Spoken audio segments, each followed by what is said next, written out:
Hello ladies and gentlemen, welcome back. I want to make a new video for my 23 YouTube subscribers. 22, oh my god, I'm losing subscribers by the second. Oh my god! Oh jeez, oh my god! Anyways, I wanted to show you guys what I was working on this past week. I made a new game in Unity, a game that I created that was originally going to be for Weekly Game Jam. And in this game, I wanted to show you the process that I had for this game, the whiteboxing process. The game is about a robot that crash landed on an alien planet and is trying to find his way home. So the idea was that I wanted to make a game that didn't really focus on crazy mechanics, like nothing as complicated as like an RPG or not even shooting. I just wanted to concentrate on basic movement. So I wanted to create sort of like a walking simulator.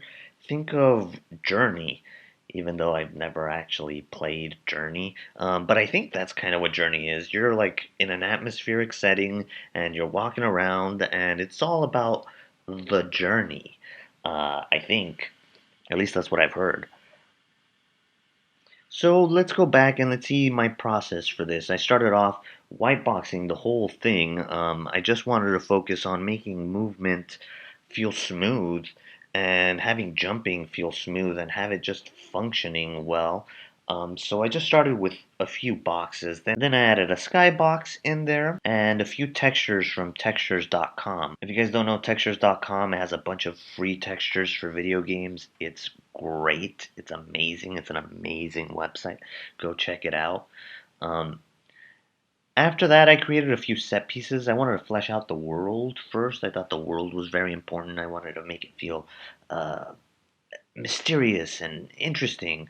So I wanted to get this sense of like an ancient civilization that had once lived there. So I created these little huts out of cubes, something very simple that I could replace my platforms with. So I went with these basic huts. I wasn't going to add any living NPCs in there, but I wanted to give the impression that there could have been NPCs living here at some point. I created a few other props based off of like ancient architecture. Then I started to implement all that into the level that I had already built.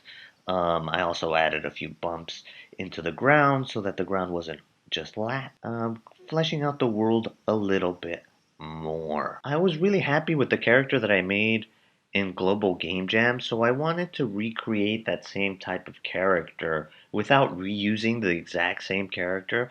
I really like the idea of a robot that has wheels because then I don't have to animate legs, and legs are a pain in the butt to animate.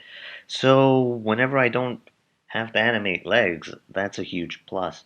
Plus, robots are very rigid and they're hard and they're made of basic primitive shapes, which is great because then I don't have to do organic shapes, which are a lot harder to do. I'm not sculpting any of this.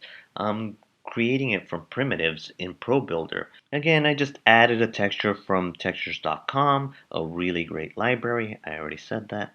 And then I added two little light bulbs inside of the helmet, inside of the glass there, to sort of give it like a face, so that maybe it looks like eyes. After that, I also added some camera movement, so that now the movement of the character is based on the direction the camera is moving, and then you could also move the camera around with the mouse.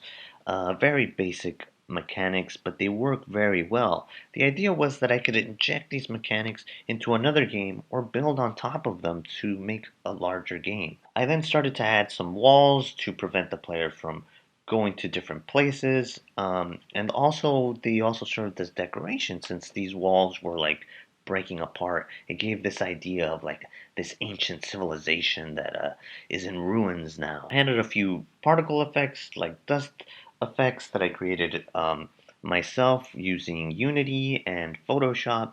And then I also needed something for the character to interact with.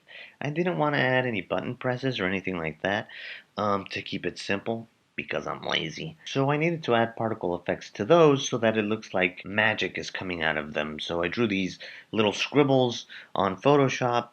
It took like no time at all. And then I put them into the particle system and started playing around with that. The idea was just to give the illusion that they're on and then they're off. The player just activates these by walking up to them. Those worked out pretty well, and it started to feel more like a game now. Things really started to become fleshed out. So to add a little bit more gameplay, I added these doors that would activate when you activated these little, I don't know what to call them. They're like ancient ruins, some weird monolith, but it's like not a obelisk. I don't know. Um, so when you activated them, they actually opened the door. That way, the world felt a little bit more interactive.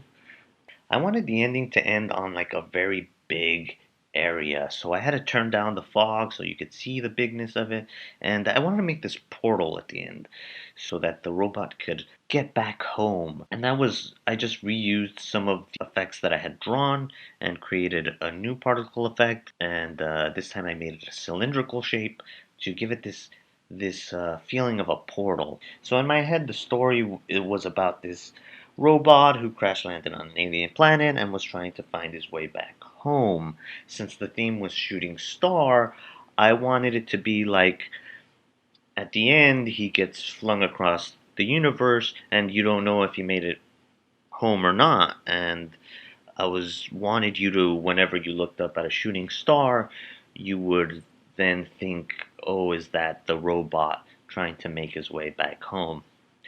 Obviously, that doesn't make a lot of sense, but it was inspired by an old Twilight Zone episode about a passenger plane going back in time.